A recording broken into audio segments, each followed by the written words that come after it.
For this project, I'm going to show you how to make ProtoPutty. ProtoPutty is a cool moldable dough that you can press into nearly any shape, but after 10 minutes it magically turns to rubber. Bouncy, stretchy rubber. All you need for this project is a box of food coloring, a tub of cornstarch, and a tube of 100% silicone. It's extremely important you get silicone number 1, and while you're here, double check your tube is marked 100% silicone just to be sure. Now to minimize the mess we're about to make, it's going to be helpful to have 2 disposable paper bowls on hand. Grab some of the food coloring and squirt a generous amount into one of the bowls, remembering that the more you use, the richer your ProtoPutty color will become. The silicone caulking goes in next, so carefully squeeze a big blob of it directly into the food coloring until you feel like you've got enough. But keep in mind that silicone number 1 releases acetic acid vapors while curing and smells so strongly of vinegar that it'll make your nostrils sting. So you might want to think about mixing this up outside, or at least in a well-ventilated area.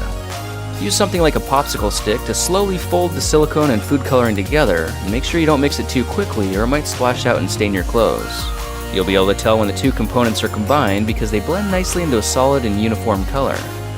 Now it's important to note that as soon as the food coloring is mixed, the clock is ticking, and we've only got about 10 minutes of work time before this all starts hardening up. But the problem is, this stuff's ridiculously sticky and extremely difficult to work with.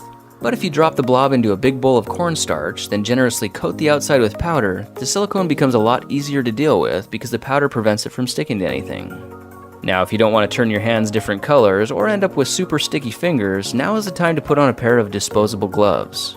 Of course, gloves are optional for anyone feeling adventurous, but you may regret not using them, just saying. Flatten the silicone blob down into the cornstarch, then flip it over a few times, kneading it into different shapes and repeating the process about 10 to 15 times. This will help tame the sticky nature of the mess and make it a lot more manageable to work with. Now if any part of the silicone starts feeling sticky again, just coat it with more cornstarch and repeat the process until it loses all of its tackiness. After around 2 minutes of kneading the cornstarch in, the color of your silicone putty should brighten back up and start feeling a lot like Play-Doh.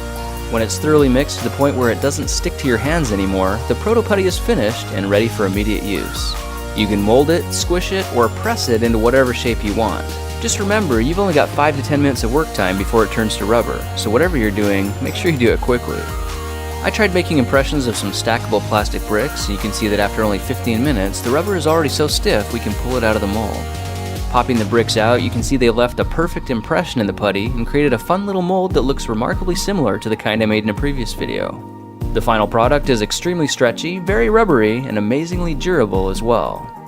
Now this idea works because general purpose silicone is activated by moisture, so by blending in a generous amount of food coloring, the silicone gets triggered and instantly begins the curing process. Just for fun, I squished up a ball of leftover putty and watched it harden into an interesting ergonomic stress ball made just for me. And perhaps this would be a quick and easy way to make a custom pair of rubber handle grips as well. Now if you want to have even more fun with your ProtoPutty, try mixing a batch with neon food coloring instead. I used neon green to make a batch and press it over an acrylic mold I designed for a different project, then gently wrap the edges up around the sides to let it set. 20 minutes later, you can see the rubber is cured and we've got ourselves a cool little mold for making custom bars of soap. I formed another chunk into a hook shape and pressed it onto my wall to make an improvised key hook for hanging car keys. I made a clip for my workbench to prevent power cables from pulling out of place, and I even tried wrapping some around a fork to make an ergonomic handle grip that fits the shape of my hand perfectly.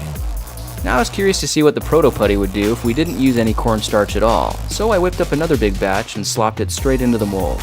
Surprisingly, it still only took about 20 minutes to completely set up into a version even stretchier and perhaps even more durable and resilient than it was before. The problem is that without cornstarch, it's difficult to work with and really hard to remove air bubbles trapped at the bottom. Now check this out, if you want to fuse 2 of your rubber creations together, all you need is a dab of fresh ProtoPutty to bind them. Press the pieces together, let the putty cure, and just like that, the 2 have become one. ProtoPutty is a fun rubber that's surprisingly bouncy, which means you can make rubber toys, roll your own bouncy balls, or make just about anything else you can think of. I tried rolling a piece of yellow putty into a loop and turned it into a custom silicone wristband, then pressed another piece into a taco shape, which made a custom rubber base for watching movies on my smartphone. This quick and dirty pinch pot is great for storing paper clips at the office, and I even tried making a screw-on lid for mason jars, which is easy to use and surprisingly watertight as well. ProtoPutty is fairly stretchy in general, but the thicker you make it, the more durable it's going to be. It works great for impression casting, like making half molds of little glass bottles, but if you're tempted to use it for making custom candy molds, you might want to reconsider.